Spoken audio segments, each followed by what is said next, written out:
मेरी तरफ से अस्सलाम वालेकुम।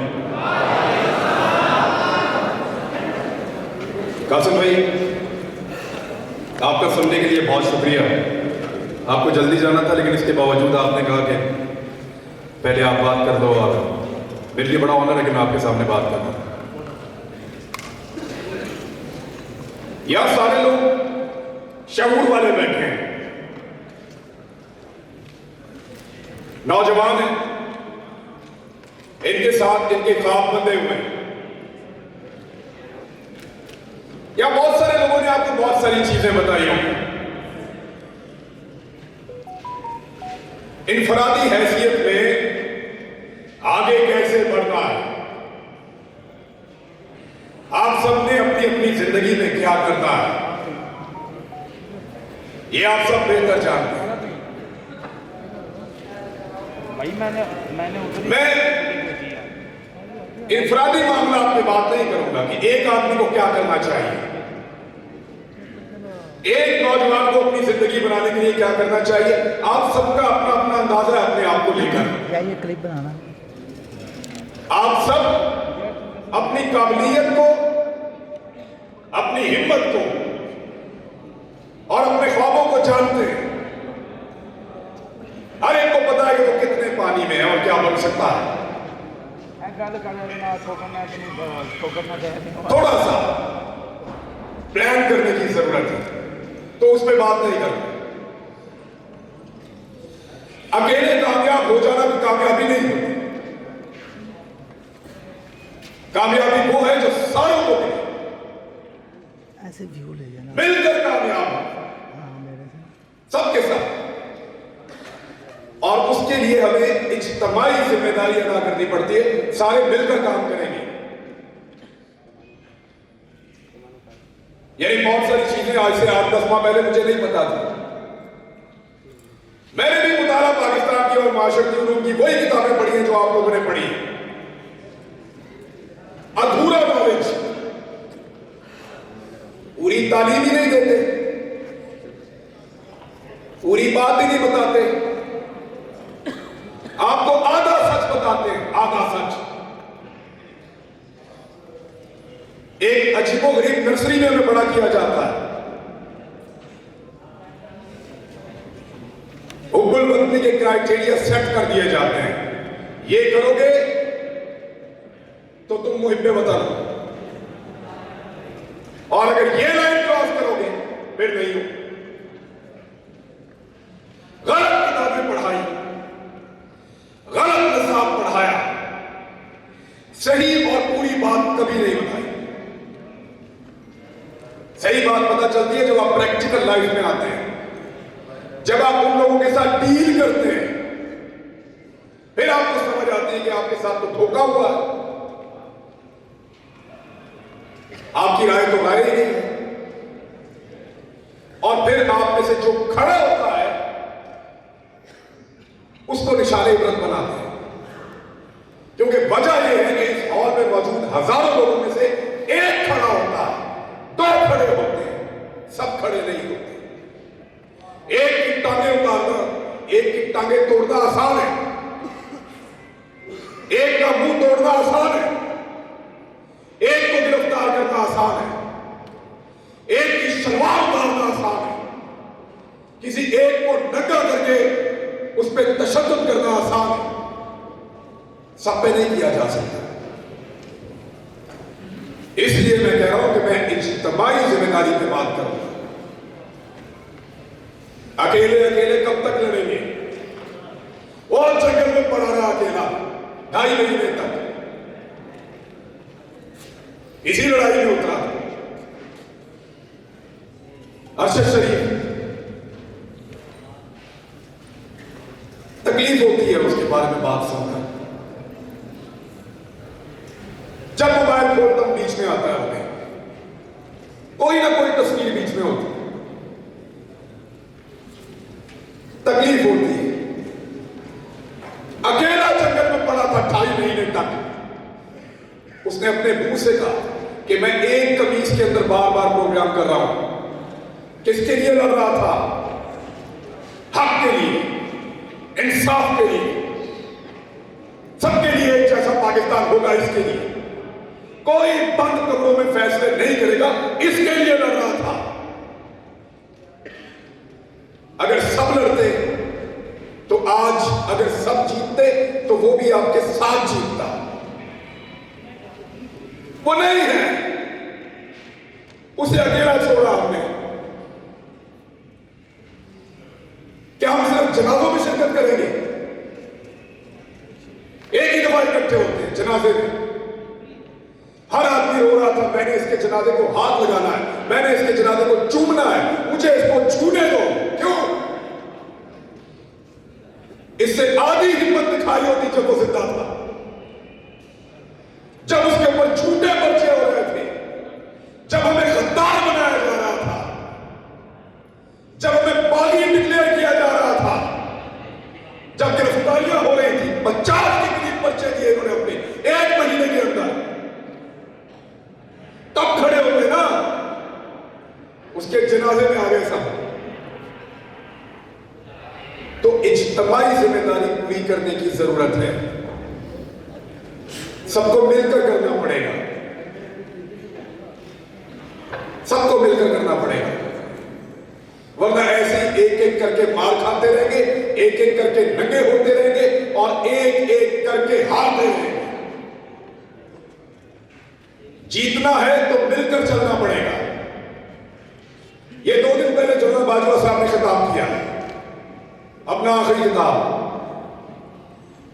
जनरल साहब ने क्लेम किया कि उनके इदारे का सियासत से कोई ताल्लुक नहीं है। मैं आप लोगों से इससे पहले मिला कभी नहीं मिला ना? आपसे पूछ लेते हैं, क्या आपको लगता है कि जनरल साहब जो कह रहे हैं, general Qamar Javed Bajwa army chief Pakistan, कि उनके इदारे का सियासत से कोई ताल्लुक नहीं है, ये बात ठीक है? पता करो मारने वालों की इज्जत कर रहे हैं या मरने वालों की? पूछो जिन्होंने जमीन तंग की, जिन्होंने मारा, बाहर लोग उनकी इज्जत कर रहे हैं। निकल के देखो पूरी दुनिया के अंदर, जाओ जाओ, निकलो पूरी दुनिया में, तुम्हें तुम्हारी औकात पता चले। लोग तुमसे प्यार करते हैं या जान देने वाले अरशद शरीफ से प्यार करते हैं? पूछो जाके, आईना नजर आएगा, औकात पता चलेगी। जान से ही मार दिया। इस मुल्क को उसके लिए इन्होंने जहन्नुम बनाया था, साबिर शाकिर के लिए जहन्नुम बनाया था, सबको परेशान किया, हमारे खानदानों तक को हरासा किया गया, क्योंकि हम अकेले अकेले लड़ रहे थे। सबको लड़ना पड़ेगा। तुम्हें सिर्फ मारना आता, तुमने सिर्फ मारना सीखा है, हमें मरने के अलावा भी बहुत कुछ आता है, और वो हम करके दिखाएंगे इंशाअल्लाह।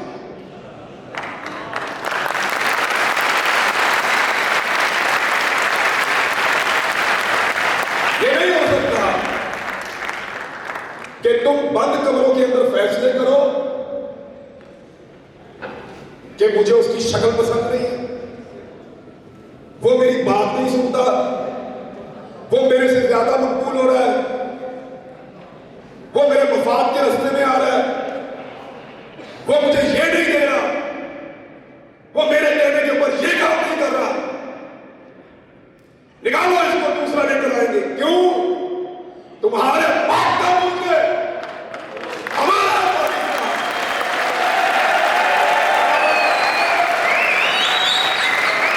हम फैसला करेंगे, हम करेंगे, आप करेंगे। किसी को बंद कमरे के अंदर फैसला नहीं कर देते हैं। सबका मुल्क है, सब मुद्दे वतन है, सब इस मुल्क के वफादार हैं। ये अब मुझे इन्होंने गिरफ्तार किया, ये मुझे लेकर घसीटते थे, कभी एक थाने में, कभी दूसरे थाने में, कभी तीसरे थाने में। ओके ओके, गेट तो अंदर आ। इनको लगता था ये मुझे टॉर्चर कर रहे हैं,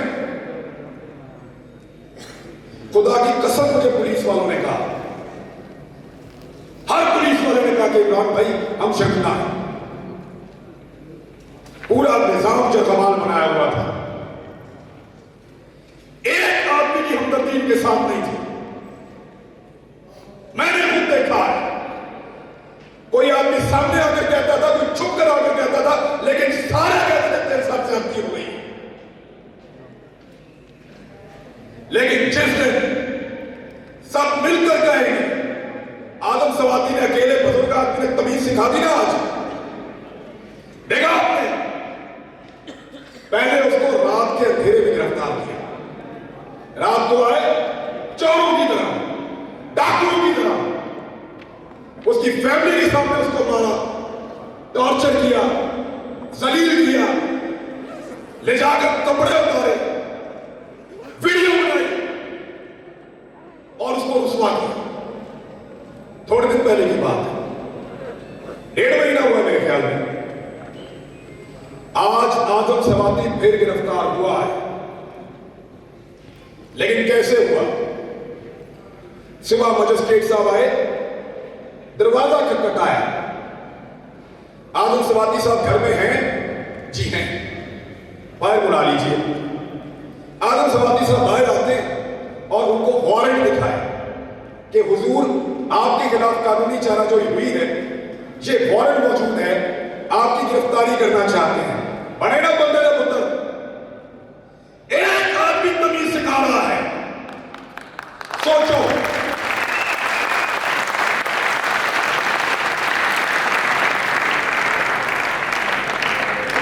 एक 74 साल का आदमी तमीज सिखा रहा है। उसकी पॉलिटिकल पार्टी को भूल गया। हो सकता है वो नून लीग से होता, हो सकता है वो जमात इस्लामी से होता, हो सकता है वो पीपल्स पार्टी से होता, कहीं से भी, लेकिन तमीज सिखा दी उसने। अब रात को नहीं आएंगे, कपड़े नहीं उतारेंगे, वह जुल्म नहीं करेंगे। तो इसलिए डट जाना जरूरी है। जितने लोग आज तक तारीख में डट गए, क्या उन सबको यकीन था कि वो जीत जाएंगे? नहीं, बिल्कुल नहीं। अंधे को भी नजर आता था कि यह जंग जीते जाने के काबिल नहीं है।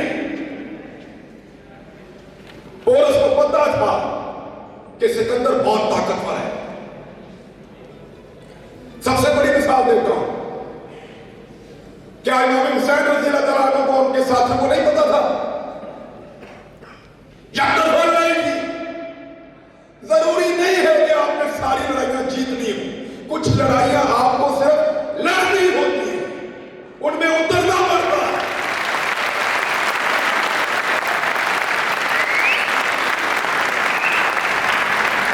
लड़ाई जीतने से मकसद नहीं है, लड़ाई लड़ने वालों ने अपना नाम लिखा। मैं लड़ा था, मेरी लड़ाई थी, मैं उसके अंदर उतरा, मैं हक पर था, मैं जीता या हारा मेरा अल्लाह जानता, वो फैसला करने वाला। लड़ाई कौन जीता? इमाम हुसैन जीते या यजीद जीता? सबका इत्तेफाक है इस बात में। तो फिर लड़ाई लड़ना सीखो, लेकिन इज्तिमाई फायदे के लिए। सर को नीचे फेंक देना, मसलहत के तहत चुप हो जाना, इसको हमारे यहां पे लोग अक्लमंदी कहते हैं। अक्लमंदी नहीं है, बुज़दिली है। मैं भी बुज़दिल था जब तक मुझे नहीं पता था। जब समझ आई तो मैं लड़ाई में आ गया। मुझे नहीं पता कल क्या होगा, इसका अंजाम क्या होगा। ये जो रेजिम चेंज ऑपरेशन हुआ पाकिस्तान में, सारे के सारे इसके बेनिफिशियरी हैं। जिन्होंने किया उनके केस खत्म हो गए। जिसके खिलाफ हुआ, जब मर्जी इलेक्शन में वो जीत जाएगा।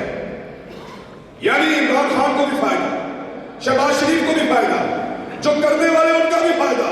सब कुछ ना कुछ लेकर गए। नुकसान किसका हुआ? हमारा हुआ। हमारा एक आदमी कम हो गया है। अगर तुम्हारा लड़ाई तो हम अपने एक बेहतरीन आदमी के साथ मैदान में नहीं हो सकेंगे। हमारा एक आदमी कम हुआ, अरशद शरीफ, नुकसान तो हमारा हुआ, फायदा तो सबने उठा लिया। मेरी आप सबसे गुजारिश है कि लड़ाई को लड़ना सीखिए, इस रविश को बदलिए। अगर ये इस्लामी जमहूरिया पाकिस्तान में डेमोक्रेसी है तो फिर सही वाली होनी चाहिए, या तो निजाम को ही बदल दो। ये नहीं हो सकता कि आप दुनिया को पढ़ाएं कि पाकिस्तान में जमहूरियत है और जहां पे आप तमाशा लगा कर रखेंगे, 4 बंदे बैठेंगे और फैसला करेंगे और पूरा का पूरा निजाम बदल देंगे। ये नहीं होने देंगे। कहने को मैं और बहुत कुछ कह सकता हूं, फिर इन लोगों को फोन आएंगे, फिर इनसे पूछेंगे मुंतजिम कौन था।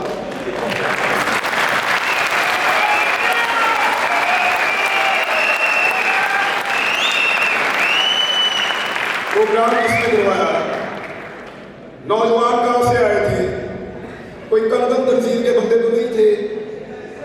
ये फिर इस तरह के सवाल होंगे और हुए हैं।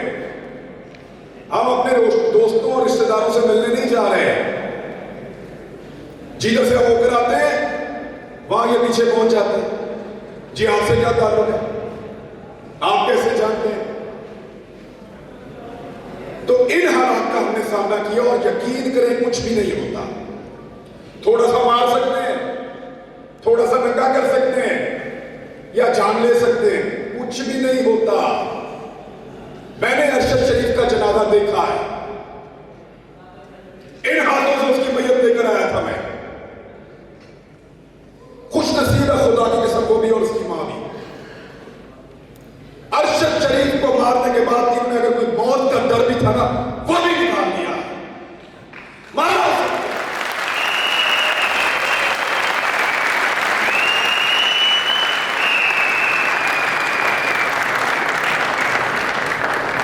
क्योंकि जब आपको इस बात का यकीन हो कि आप तारीख की दुरुस्त सिमत में खड़े हैं, जब आपको यकीन हो कि आप जुल्म के खिलाफ खड़े हैं, तो फिर इससे कोई फर्क नहीं पड़ता कि आपके साथ क्या हो रहा है। मैं ये पहली दफा गिरफ्तार नहीं हुआ, एक छोटी सी चीज आपको बताता हूं। मैं पहले भी गिरफ्तार हुआ मैं, लेकिन पहले मेरा दिल ही नहीं लगता था। एक लम्हे के लिए भी मेरा दिल करता था मैं अभी बाहर आ जाऊं, और इस मर्तबा मुझे परवाह भी नहीं थी जो मर्जी करें। जब आप किसी कौज के साथ खड़े होते हैं, जब आपको लगता है कि आप जुल्म और जबर के खिलाफ खड़े हैं, तो फिर अल्लाह ताला भी आपको हौसला देता है, आपको इस्तकामत देता है और आपको सब्र देता है।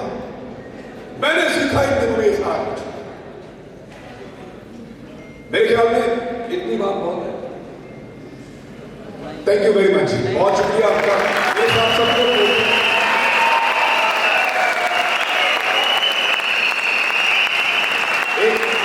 एक नारा लगाया ताकि हम जाते जाते गद्दारी के सर्टिफिकेट बांटने वालों को ये बताएं